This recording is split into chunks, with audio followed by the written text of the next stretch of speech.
You ask Tiger to solve. This deals with linear equations with one unknown.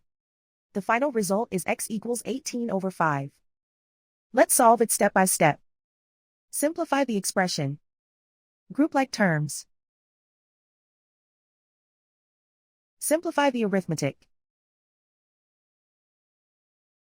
Group all constants on the right side of the equation. Subtract 36 from both sides. Simplify the arithmetic.